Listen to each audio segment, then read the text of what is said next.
क्या रामायण सच में हुई थी या ये सब बस एक मनगढ़ंत सुनी हुई कहानियां हैं? इसके ऊपर कई बार टिप्पणियां हो चुकी हैं। बहुत से लोग हैं जो इसे सच मानते हैं, लेकिन कई ऐसे भी लोग हैं जो आज कहते हैं कि सब एक मनगढ़ंत कही गई कहानी है, क्योंकि ऐसा हो ही नहीं सकता। लेकिन आज का ये वीडियो रामायण को काल्पनिक मानने वालों को हिलाकर रख देगी। आज हम आपको वैज्ञानिक रिसर्च के कुछ ऐसे सबूत दिखाएंगे जिन्हें देखने के बाद आप ये मानने को मजबूर हो जाएंगे कि रामायण बस एक धार्मिक किताब और मनगढ़ंत कहानी नहीं है, बल्कि रामायण सच में हुई थी और श्री राम, रावण, हनुमान जी ये सब सच में इस धरती पर मौजूद थे। और यही सब बातें जानने के लिए इस वीडियो के अंत तक जरूर बने रहे। दोस्तों, ऐसे ही इतिहास की नॉलेज लेने के लिए आप हमारे इस चैनल को सब्सक्राइब कर सकते हैं। रामायण भारत के सभी प्रसिद्ध ग्रंथों में से एक है। भारत में रामचरितमानस का पाठ पूरी आस्था के साथ होता है।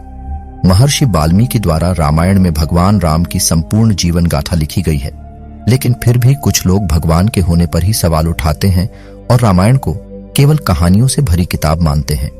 रामायण के अनुसार भगवान राम ने अधर्मी रावण को मारकर धर्म की स्थापना की थी। ज्यादातर लोगों का सवाल होता कि क्या भगवान राम वाकई धरती पर पैदा हुए थे? क्या वास्तव में रावण के 10 सिर और 20 भुजाएं थी? क्या हनुमान जी अपनी इच्छा से अपना रूप बदल सकते थे? और इन सब बातों की वजह से ही कई लोग रामायण को झूठ समझते हैं।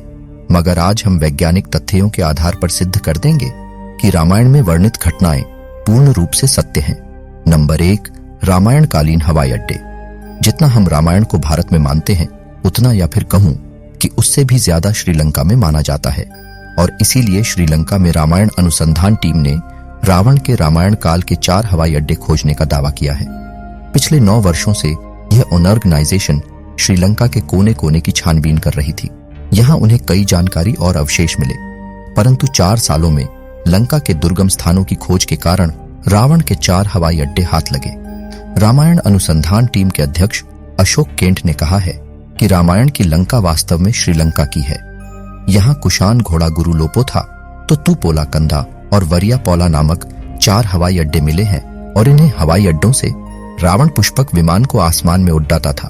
और ये हवाई अड्डे न सिर्फ यह बताते हैं कि रामायण सच में हुई थी, पर यह भी बताते हैं कि इसमें लिखी गई सारी बातें जिन पर हमें यकीन नहीं होता वो भी सच हैं। नंबर 2, रावण का महल। रामायण के अनुसार रावण सोने की लंका में रहता था, जिसे हनुमान जी ने जलाकर राख दिया था। श्रीलंकन गवर्नमेंट को श्रीलंका में एक ऐसा महल मिला है और यह दावा है कि महल रामायण काल का है। इस महल से कहीं सीक्रेट रास्ते निकलते हैं जो उस महल को शहर के अलग अलग हिस्सों को जोड़ता है। लेकिन जब रिसर्च टीम ने इन पर रिसर्च की तो पता चला कि गुफाएं नेचुरल नहीं, बल्कि किसी समय ने इंसानों द्वारा बनाया गया था। श्रीलंकन हिस्ट्री के अनुसार रावण शहर के अलग अलग हिस्सों में अचानक से ही प्रकट हो जाया करता था और पलक झपकते ही उन हिस्सों से गायब होकर अपने महल में पहुंच जाता था। इसलिए जानकारों का मानना है कि रावण इन्हीं गुप्त रास्तों का इस्तेमाल किया करता था। अब इतने बड़े एविडेंस को हम कैसे नहीं मान सकते हैं? नंबर 3, अशोक वाटिका। रामायण के अनुसार रावण ने माता सीता का हरण करके उन्हें अशोक वाटिका के अंदर रखा था। कहा जाता है कि अशोक वाटिका रावण का सबसे पसंदीदा स्थान हुआ करता था। यह जगह इतनी रहस्यमयी थी कि हनुमान जी इसे आसानी से ढूंढ नहीं पाए थे। मगर हैरानी की बात तो यह है कि अशोक वाटिका आज भी श्रीलंका में मौजूद है। ऐसा माना जाता है कि एलिया पर्वत की एक गुफा में माता सीता को रावण ने रखा था, जिसे सीता एलिया नाम से जाना जाता है। यहाँ सीता माता का एक मंदिर, जिसे विरांग टोक कहते हैं, और बह्यांगना से 10 किलोमीटर की दूरी पर है। यहीं पर सीता जी का अपहरण कर पुष्पक विमान को उतारा गया था। मगर यहाँ पर जिस बात ने सबसे ज्यादा चौंकाया वह यहाँ मौजूद पेड़ हैं। रामायण में इस बात का जिक्र मिलता है कि अशोक वाटिका में अशोक के वृक्ष बहुत ज्यादा थे, इसलिए इसका नाम अशोक वाटिका रखा गया था। जैसा रामायण में इस वाटिका के बारे में कहा गया था, वैसा आज यह गार्डन है, जो इसे हम रामायण कालीन एक सबूत मान सकते हैं। नंबर 4, द्रोणगिरी पर्वत। दोस्तों, रामायण में लिखा हुआ है कि युद्ध में जब मेघनाद द्वारा लक्ष्मण जी मूर्छित हो गए थे, उनकी जान बचाने के लिए संजीवनी बूटी की जरूरत पड़ी, जिसके लिए जड़ी बूटी लाने की जिम्मेदारी हनुमान जी को दी गई थी। तब हनुमान जी संजीवनी बूटी लाने के लिए द्रोणागिरी पर्वत पर पहुंचे थे। हनुमान जी को जब संजीवनी बूटी के बारे में समझ नहीं आया तो वह द्रोणागिरी पहाड़ को ही उठाकर ले आए थे। मान्यताओं के अनुसार यह वही पहाड़ है जो आज भी वहां पर मौजूद है। कुछ लोग इसके बारे में कहते हैं कि आज भी इस पर्वत पर वही निशान मौजूद है जहां से हनुमान जी ने उसे तोड़ा था। लेकिन जिस पर्वत का जिक्र रामायण में मिलता है वह पर्वत आज भी मौजूद है। जड्डी बूटी देने के बाद हनुमान जी ने इस पहाड़ के टुकड़े टुकड़े कर इसे श्रीलंका में फेंक दिया था। जहां इस पहाड़ के टुकड़े गिरे वहां के पेड़ पौधे और जड़ी बूटी बाकी जगहों से बिल्कुल अलग होती हैं और सच में श्रीलंका में कई कमाल की जड़ी बूटियां पाई जाती हैं।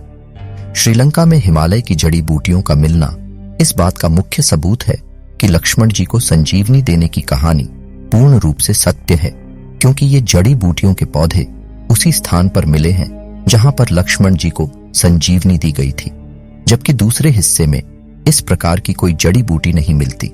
नंबर 5, राम सेतु। रामायण सच में इसका सबसे बड़ा प्रूफ है। राम सेतु को एडम्स ब्रिज भी कहा जाता है और इसके बारे में पक्का सबूत तब मिल गया जब नासा ने सैटेलाइट तस्वीरें जारी की। पैसिफिक ओशियन की तस्वीर में कुछ ऐसा था जिसे देखकर वैज्ञानिक भी हैरान रह गए। पैसिफिक ओशियन के हिस्से में साफ तौर से पत्थरों की एक लाइन बनी हुई नजर आ रही थी। जब वैज्ञानिकों ने इसे तस्वीर पर ज्यादा स्टडी की तो पता चला कि पत्थरों से बनी लाइन है। भारत के धनुषकोडी से श्रीलंका के मन्नार द्वीप तक बनी हुई है, जो लंबाई में करीब 30 किलोमीटर तक हो सकती है।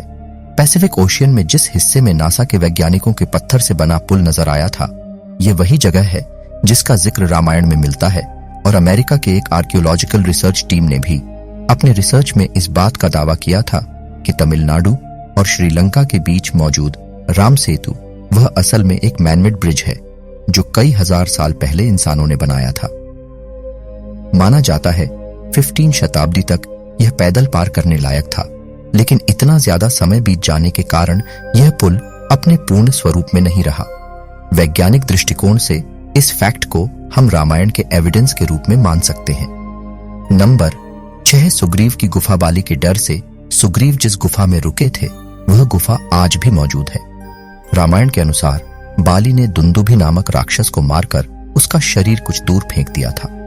हवा में उड़ते हुए दुंदुभि के खून की कुछ बूंदें मातंग ऋषि के आश्रम के ऊपर गिर गई। ऋषि ने अपने तप के बल से जान लिया कि किसकी हरकत है। फिर क्रोधित ऋषि ने बाली को श्राप दिया था कि कभी भी ऋषि के पर्वत के क्षेत्र में आएगा तो उसकी मृत्यु हो जाएगी। सुग्रीव को राज्य से निकाले जाने पर वह इसी जगह पर आए थे, क्योंकि वह जानते थे कि बाली यहां नहीं आ सकता। यहीं पर उनकी मुलाकात राम जी से भी हुई थी और बाद में राम जी ने बाली का वध किया था और सुग्रीव को भगवान राम ने किष्किंधा का राज्य सौंप दिया था और ये सारी गुफाएं आज भी मौजूद हैं। नंबर 7, राम सेतु के पत्थर। भगवान राम ने समुद्र को पार करने के लिए बंदरों की सहायता से लंका तक एक पुल का निर्माण किया था। कहा जाता है कि इस पुल के माध्यम से श्री राम की पूरी वानर सेना रावण से लड़ने लंका गई थी।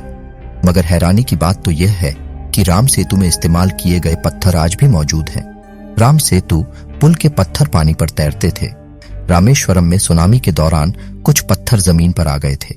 शोधकर्ताओं ने जब उन्हें दोबारा पानी में फेंका तो वह तैर रहे थे, जबकि दूसरे पत्थर पानी में डूब जाते थे।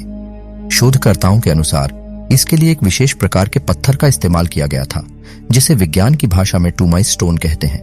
यह पत्थर पानी में नहीं डूबता और तैरने वाला है।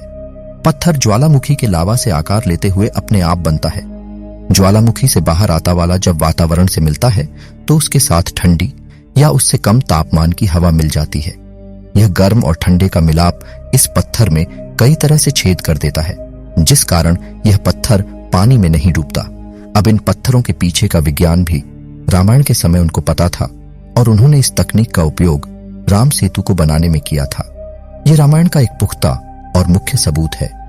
नंबर 8, जली हुई लंका के सबूत। रामायण ग्रंथ के अनुसार हनुमान जी ने लंका के सोने की नगरी को जला दिया था, मगर अभी कुछ एविडेंस मिले हैं जिन्हें लेकर कहा जा रहा है कि लंका के जलने के सबूत आज भी वहां पर मौजूद हैं। जिस जगह पर श्रीलंका को जलाया गया था वहां की मिट्टी आज भी काली है, जबकि उसके आसपास की मिट्टी का रंग वैसा ही है जैसा कि नॉर्मली मिट्टी का होना चाहिए। बस इतने से इलाके में ही काली मिट्टी मौजूद है जो कि जली हुई लंका के सबूत को बताती है। इस बात को भी हम एक इत्तेफाक कहकर टाल नहीं सकते। अब जब आपको इतने सारे प्रूफ दिए जा रहे हैं, यहां तक कि इतने सारे प्रूफ कोई इत्तेफाक नहीं हो सकते, इसलिए यही साबित होता है कि रामायण की घटना सच में घटित हुई थी। आपका क्या विचार है? इस वीडियो को लेकर हमें कमेंट में लिखकर जरूर बताएं। हम फिर मिलते हैं एक और ऐसी दिलचस्प और अमेजिंग वीडियो के साथ। तब तक के लिए धन्यवाद।